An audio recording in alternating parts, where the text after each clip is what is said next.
The stars looked different from the bridge of the USS Horizon. Captain Jake Morrison had been in space for 15 years, but today felt special. Today, humanity would meet its first alien friends. At least, that was the plan. Jake stood tall. In his blue uniform, watching the large screen that showed empty space ahead, his crew worked quietly at their stations. Everyone knew this was the most important day in human history. After months of radio signals back and forth, the Zephyrians had agreed to meet them here, at the edge of their solar system. "Captain, we have a contact on sensors," called out Lieutenant Mike Johnson from his station. "It's big, sir. Much bigger than our ship." Jake nodded, put it on screen. The image changed, and everyone on the bridge stopped what they were doing. The alien ship was beautiful and strange. It looked like a giant crystal floating in space, with blue and green lights moving along its surface. It was at least 5 times bigger than the horizon. "Open a channel," Jake ordered. The screen flickered, and suddenly they were looking at an alien face. The Zephyrian had pale blue skin and large silver eyes. Its head was longer than a human head, and it wore what looked like a white robe with golden symbols. "Greetings, humans of Earth," the alien said in perfect English. "I am High Speaker Veltar of the Zephyrian Council. We welcome you to our space." Jake stepped forward. "Thank you, High Speaker. I am Captain Jake Morrison. We are honored to meet you." Behind Jake, the human diplomatic team prepared for their historic meeting. Dr. Alex Turner, the mission scientist, checked his recording equipment one more time. Katie Sullivan, their youngest diplomat, practiced her prepared speech under her breath. She was only 25 and had dreamed of this moment since she was a child.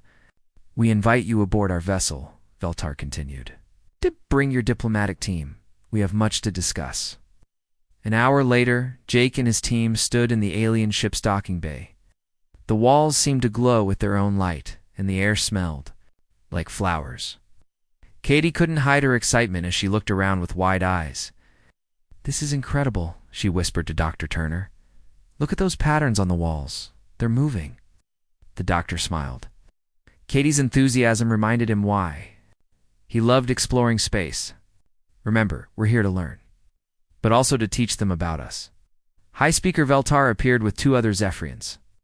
They all wore the same white robes, but Veltar's had more golden symbols. "Welcome to the Starwind," Veltar said. "This is our flagship. Come, let us show you our culture." They walked through corridors that seemed to change color as they passed. The Zephyrians explained their technology, their art, and their history. They had been traveling between stars for thousands of years. Their civilization was old and wise.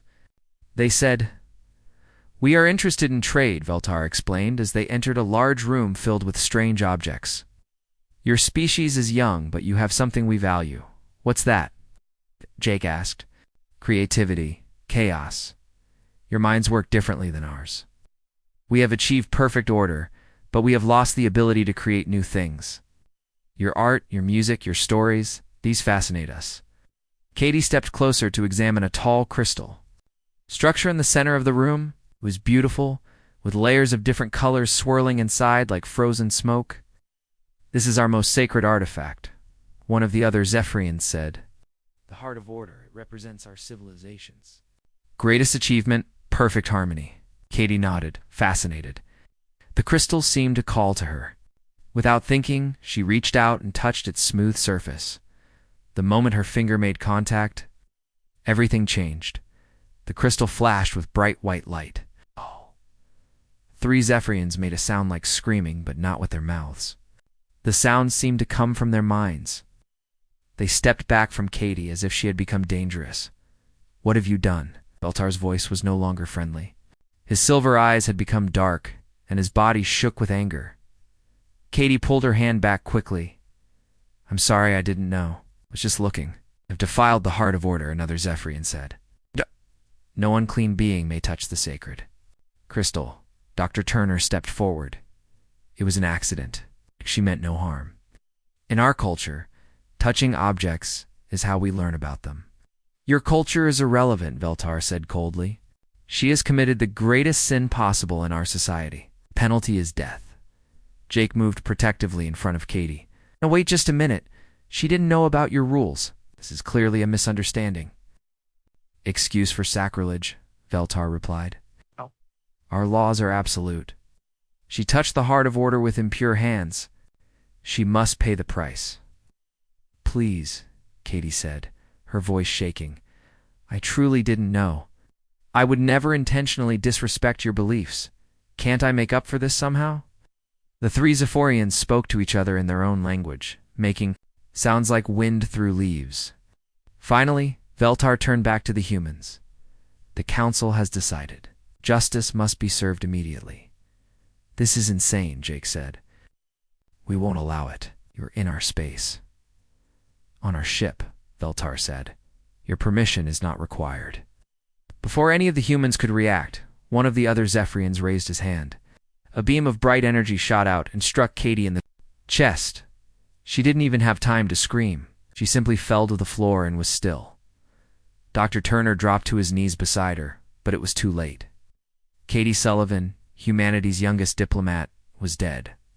The matter is resolved, Veltar said, calmly. Now, shall we continue our negotiations? We are still interested in trade agreements. Jake stared at them in shock and horror. You just murdered an innocent girl. We administered justice according to our laws. The incident is closed. Else. Discuss the exchange of cultural artifacts as originally planned. The captain looked down at Katie's still form, then back at the aliens who had killed her without a second thought. Something cold and hard settled in his chest. The negotiations are over, he said quietly. Lieutenant Commander Lisa Hayes ran through the corridors of the USS Horizon as fast as she could. The ship's alarm was blaring, and red lights flashed everywhere. Behind her, she could hear Captain Morrison shouting orders to his crew. Yes. Out of here now, the captain yelled. Maximum speed. Lisa reached the shuttle bay and jumped into the small rescue craft. Her hands shook as she started the engines. She had to get back to Earth. She had to tell them what happened to Katie. The shuttle launched just as the Horizon's engines came to life. Through her small window, Lisa could see the giant Zephorian ship getting smaller. Those monsters had killed Katie and then acted like nothing had happened. They actually wanted to keep talking about trade deals after murdering an innocent girl. The journey back to Earth took 3 weeks. Lisa barely slept during the trip. Every time she closed her eyes, she saw Katie falling to the floor. She saw the cold look in the alien's silver eyes. She heard Captain Morrison's voice, full of rage and pain. As he ordered the retreat, when Lisa finally reached Earth, she went straight to the Space Command headquarters in Colorado. Admiral Ben Crawford was waiting for her in the briefing room. He was a big man with gray hair and tired eyes. He had been in charge of Earth's space operations for 10 years. Tell me everything, the Admiral said, as Lisa sat down. Lisa took a deep breath and began her report. She told him about the first meeting with the Zephorians. She described their beautiful ship and their advanced technology. Then she came to the hard part. Katie touched their sacred crystal by accident, Lisa said, her voice breaking. She didn't. No, it was forbidden. She was just curious, like any human would be. But they called it a crime and said she had to die. Admiral Crawford's face grew darker as she continued. They killed her with some kind of energy weapon, just like that. No trial, no chance to explain. Then they asked Captain Morrison if he wanted to continue the trade talks. The Admiral was quiet for a long moment, then he slammed his fist on the table. They murdered one of our people, he said, and they think we'll just forget about it. Within hours, the news spread across Earth and all the human colonies. Katie Sullivan's picture appeared on every news screen. The video that Dr. Turner had recorded of the meeting was played over and over again. People watched in horror as the young diplomat was struck down by the alien weapon in New York. Protesters gathered outside the United Nations building, demanding justice for Katie. In the Mars colonies, workers stopped their jobs to hold memorial services. On Europa Station, children drew pictures of Katie and placed them on the walls. Katie Sullivan became more than just a victim. She became a symbol of human innocence destroyed by alien cruelty. President Carol Mitchell called an emergency meeting of the United Nations Space Council. Representatives from every human colony attended, either in person or by video link. The meeting room was packed with angry faces. Ladies and gentlemen, President Mitchell said, standing at the podium, 3 weeks ago we sent our best and brightest to make friends with a new alien species. We sent them with gifts, with hopes for peace, and with dreams of learning from an advanced civilization. She paused and looked around the room. Instead, we got back the body of a 25-year-old girl who died for the crime of being curious. Katie Sullivan was killed because she touched an object without permission. She was murdered because she acted like a human being. The room erupted in angry shouts. Representatives stood up and demanded war. Others called for economic sanctions. Few voices tried to argue for more diplomacy, but they were quickly shouted down. The Zephyrians have made their position clear. The president continued when the room quieted down. They believe their laws apply to everyone, everywhere. They think they can kill our people and then continue negotiations as if nothing happened. President Mitchell looked directly into the main camera. I have a message for the Zephyrians and any other alien species that might be watching. Humanity will not accept the murder of our citizens. We will not bow to alien laws that treat human life as worthless. And we will not forget Katie Sullivan. In another part of the building, Admiral Crawford met with his top military commanders. The room was filled with maps of space and pictures of alien ships. What do we know about their military capabilities? The Admiral asked. Colonel Pete Martinez, head of intelligence, stood up with a datapad in his hands. Their technology is advanced, sir. Better shields, faster ships, more powerful weapons than anything we have in our official fleet. Official fleet? Admiral Crawford raised an eyebrow. Well, sir, the colonel smiled grimly. We do have some projects that the Zephyrians don't know about. Some things we've been working on in secret. Meanwhile, Ambassador Helen Pierce was having her own meeting with the diplomatic corps. She was an older woman who had spent her entire career trying. To prevent wars, we have to think about this carefully, she told her staff.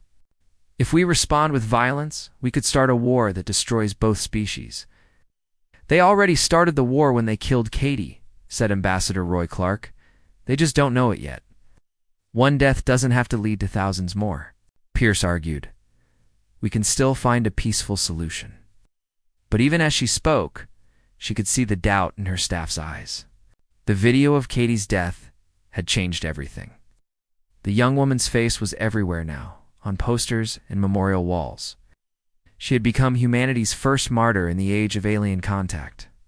Back at Space Command, Admiral Crawford was reviewing classified files marked with black folders. These contained details of weapons programs that had been kept secret for decades. Humanity had always prepared for the possibility that first contact might not go well. Get me Commander Ryan Brooks, the Admiral told his aide. Time to open the black projects. As night fell on Earth, memorial services for Katie Sullivan were held in every major city. Millions of people gathered to honor the young diplomat who had died simply for being human. High above them, satellites began receiving new orders. Deep in hidden facilities, scientists and engineers started powering up equipment that had never been used.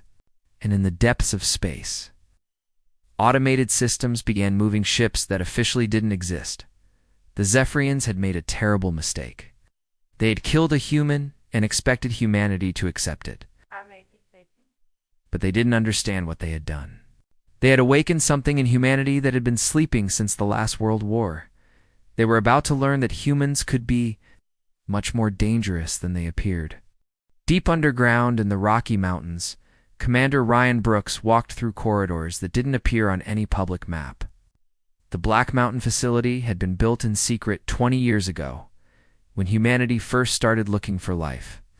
Among the stars, the government had hoped they would never need to use it. Ryan stopped at a heavy metal door marked with warning signs. His fingerprint and eye scan opened the locks. Inside, rows of covered objects filled a room the size of an airplane hangar. These were humanity's secret weapons, built for a war they had hoped would never come.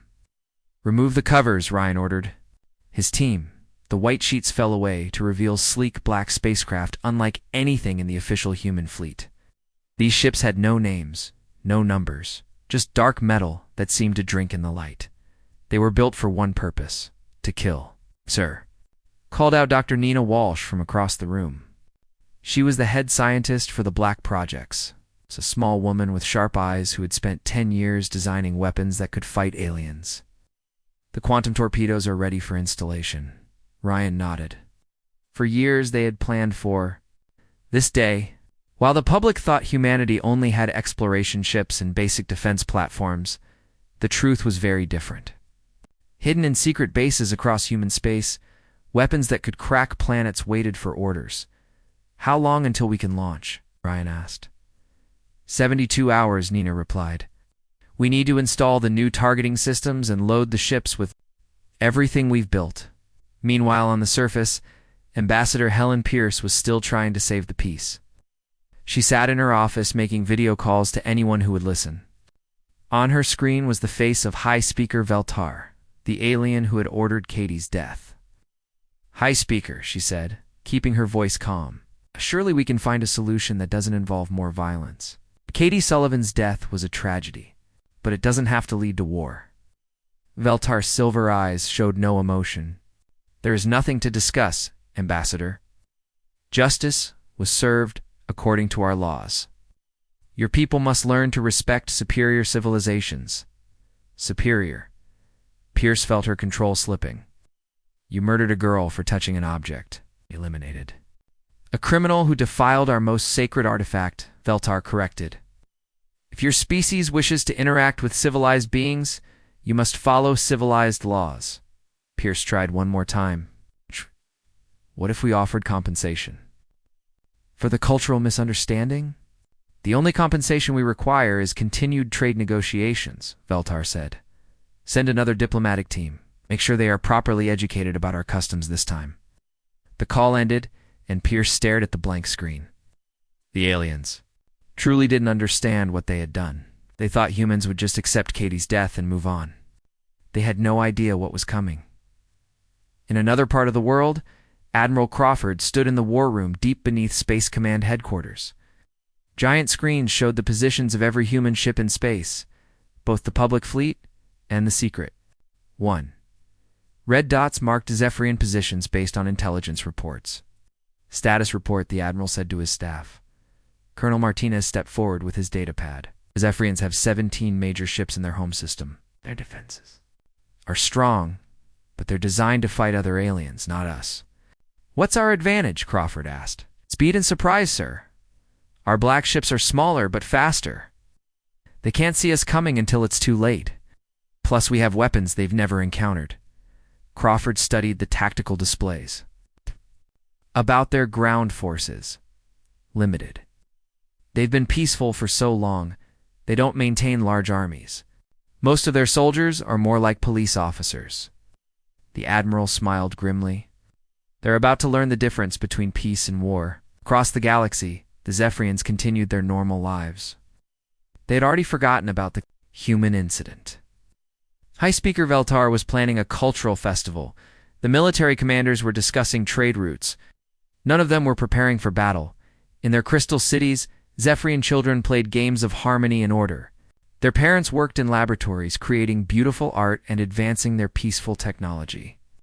They had no weapons of mass destruction, no battle plans, no warrior traditions. Violence was something they had left behind centuries ago. Believed their advanced shields and energy weapons were enough to defend against any threat. After all, what species would be foolish enough to attack beings as powerful as the Zephyrians? Back on Earth, President Mitchell addressed the nation one more time. Behind her stood the flags of every human colony, and Katie Sullivan's picture was displayed on screens across the world. My fellow humans, she began, I want you to know that your government has not been idle. For 20 years, we have prepared for the possibility that we might encounter hostile aliens. We hoped it would never be necessary, but hope is not a strategy. She paused, looking directly into the camera. The Zephyrians think we are weak. They think we will accept the murder of our citizens and continue to smile and trade with them. They're about to learn how wrong they are. The president's voice grew stronger. Katie Sullivan was not just a diplomat. She was our daughter, our sister, our future. She represented the best of humanity. Curious, brave, and kind.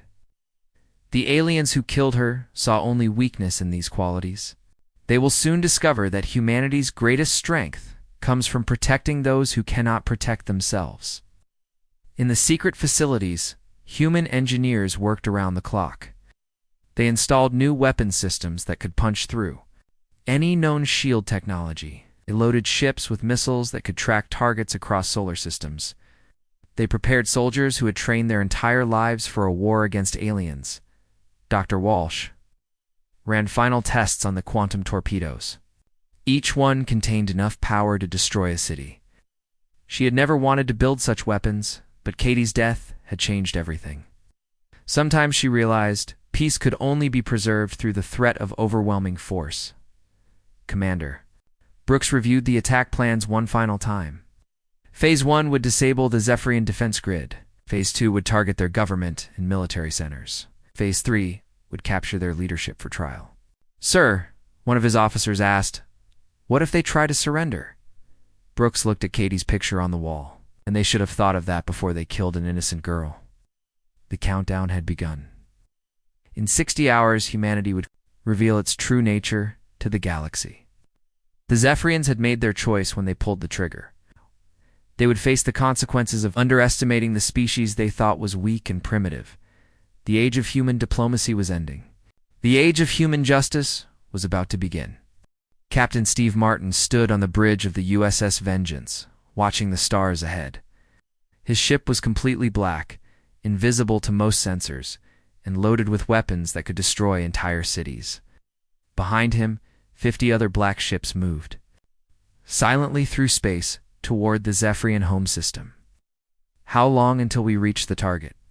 Steve asked his weapons officer. 30 minutes, sir," Lieutenant Amy Foster replied. "All ships report ready for combat," Steve nodded. 3 days ago, he had been teaching new pilots how to fly cargo ships. Now he was leading humanity's first alien war. Katie Sullivan's picture was taped to his command chair, a reminder of why they were here. "Signal from Admiral Crawford," the communications officer announced. Steve pressed a button, and the Admiral's face appeared on the main screen. "Captain Martin, you are authorized to begin Operation Retribution. Show them what happens when someone kills a human." "Understood, sir. We won't let Katie down." The transmission ended, and Steve turned to his crew. Every person on the bridge had volunteered for this mission. They all knew they might not come home, but they also knew that someone had to make the aliens pay for what they did. All ships. "This is Captain Martin," he said into his microphone. "Remember, we're not here to conquer, we're here for justice. Katie Sullivan was murdered by these creatures, and today we make sure they never do it again."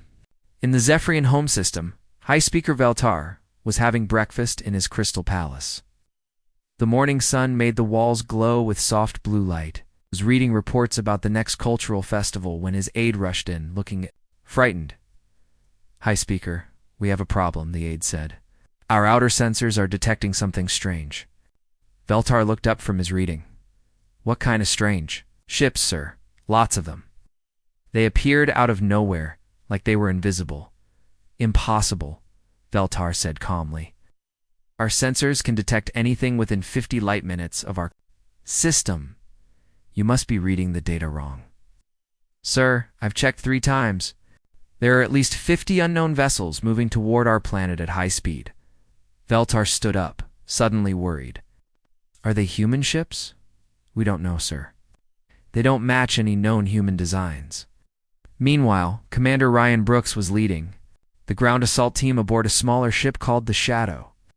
His job was to capture the Zephyrian leadership alive so they could stand trial for Katie's murder. "Ground team, prepare for insertion," Ryan announced to his soldiers. "Remember, we want the leaders alive, but anyone who fights back is fair game." Sergeant Kate Wilson checked her rifle one more time. The weapon fired metal slugs at incredible speed, fast enough to punch through Zephyrian energy shields. Human weapons were simple compared to alien technology, but sometimes simple was better. "Sir," one of the soldiers asked, "what if the civilians get in the way?" "We avoid harming innocents if possible," Ryan replied. "But if they pick up weapons, they become combatants." Katie Sullivan was innocent too, and they killed her without a second thought. Back on the USS Vengeance, Captain Steve could see the Zephyrian homeworld on his screen. It was a beautiful blue and green planet covered with crystal cities that sparkled like jewels. Soon, some of those cities would be in ruins. "Sir, they're trying to communicate with us," Lieutenant Foster reported. "Put them through." High Speaker Veltar's face appeared on the screen, but he looked very different now. His silver eyes were wide with fear, and his usual calm was gone. Unknown. "Vessels, this is High Speaker Veltar of the Zephyrian Council. You are entering restricted space. Identify yourselves immediately." Steve smiled coldly. "This is Captain Steve Martin of the Human Fleet. We're here to collect payment for Katie Sullivan." Katie Sullivan. The human criminal who defiled our sacred artifact. "The innocent girl you murdered," Steve corrected. "Today you learn that humans don't forget, and we don't forgive." Veltar's expression changed to confusion. "But we followed our laws. Justice was served." "Why are you here with warships?" "Because your laws don't apply to humans," Steve said, "and human justice is about to be served." The captain cut the transmission and turned to his crew. "Begin the attack. Target their defense platforms first." The human fleet opened fire. Streams of energy and metal projectiles shot out from the black ships toward the Zephyrian defense stations. The aliens had built their defenses to stop other energy weapons, but human kinetic weapons were different. They punched through shields like they weren't even there. "Direct hits on targets 1 through 12, reported the tactical officer. "Their defense grid is down." On the planet below, alarms began to sound in every crystal city. Zephyrian military officers ran to their command posts, but most of them had never fought a real war. They were used to peaceful patrols and minor disputes between colonies. "How did they get so close without being detected?" demanded General Zektar, the head of Zephyrian military forces. "Their ships seem to be made of some material that absorbs our sensor beams," his aide replied. "And their weapons are primitive, kinetic projectiles, not energy beams. Our shields weren't designed to stop solid objects moving at such high speeds." "Primitive," the general said. "Those primitive weapons just destroyed half our defense fleet." Commander Ryan's ground team was already on their way down to the planet. Their small ships were even harder to detect than the main fleet, and they landed near the capital city without being spotted. "Team Alpha, secure the government building," Ryan ordered over his radio. "Team Beta, take the military command center. Team Charlie, you're with me. We're going after the High Speaker." The Zephyrian military tried to respond, but they were completely unprepared for human tactics. The aliens had spent centuries perfecting orderly, civilized warfare with rules and honor. Humans fought to win, using any method that worked. Sergeant Wilson's team broke into the military headquarters using explosive charges. The Zephyrian guards tried to stop them with energy weapons, but the humans moved too fast and hit too hard. Within minutes, the command center was in human hands. "This is too easy," Wilson muttered, as she tied up a captured alien officer. "Did these guys ever become the dominant species on their planet and ever had to fight for survival?" replied Private Don Cooper. "We did." High above, Captain Steve watched as Zephyrian ships tried to fight back. The alien vessels were larger and had more advanced technology, but they were slow and predictable. Human ships darted between them like angry wasps, striking fast and moving away before the aliens could respond. "Sir, the enemy flagship is trying to retreat," Lieutenant Foster reported. "Don't let it get away," Steve ordered. "That's probably where their leaders are hiding." 3 human ships surrounded the large Zephyrian vessel and disabled its engines with precise shots. The alien ship was captured without being destroyed, exactly as planned. Meanwhile, Commander Ryan had reached the Crystal Palace where High Speaker Veltar was hiding. The alien leader was in his private chambers, surrounded by guards who looked more scared than dangerous. "High Speaker Veltar," Ryan called out. "You're under arrest for the murder of Katie Sullivan. Surrender now, and no one else has to die." "This is madness," Veltar replied through the door. "We cannot apply human laws to Zephyrian citizens." "Watch us," Ryan said, and his team blew open the door. The fight was over in seconds. The Zephyrian guards had never faced human soldiers before. They were used to ceremonial duties and peaceful arrests. Ryan's team had trained for years to fight aliens who might be stronger, faster, or more advanced than humans. "High Speaker Veltar, was dragged from his hiding place, his white robes torn and dirty. For the first time in his long life, he looked truly afraid. "Please," he begged, "we can negotiate. We can make a deal." "The time for deals was before you killed Katie," Ryan replied, putting restraints on the alien's wrists. Now you get to face human justice." Within 6 hours, the entire Zephyrian government and military leadership was in human custody. Their defense fleet was destroyed or captured. Their cities were under human control. The aliens who had thought humans were weak and primitive had learned a terrible lesson. It discovered that humanity's peaceful nature hid a capacity for devastating warfare that they could never have imagined. High Speaker Veltar sat in a metal chair in what used to be his own council chamber. His white robes were dirty and torn, and metal restraints held his hands behind his back. Around him, other Zephyrian leaders sat in similar chairs, all looking confused and afraid. The beautiful crystal room where they had ruled their civilization for centuries now had human soldiers standing guard at every door.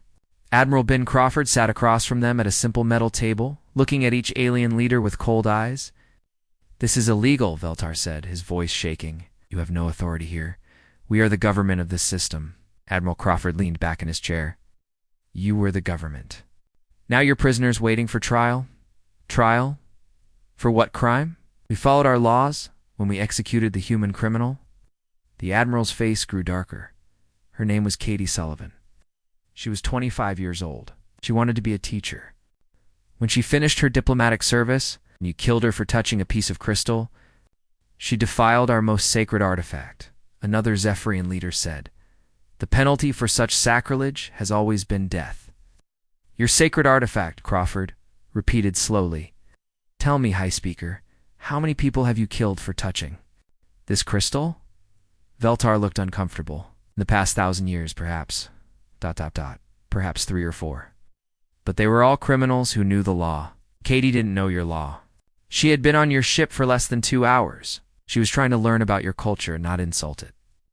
"Ignorance is no excuse for shut up," Crawford said quietly, but his tone made all the aliens flinch.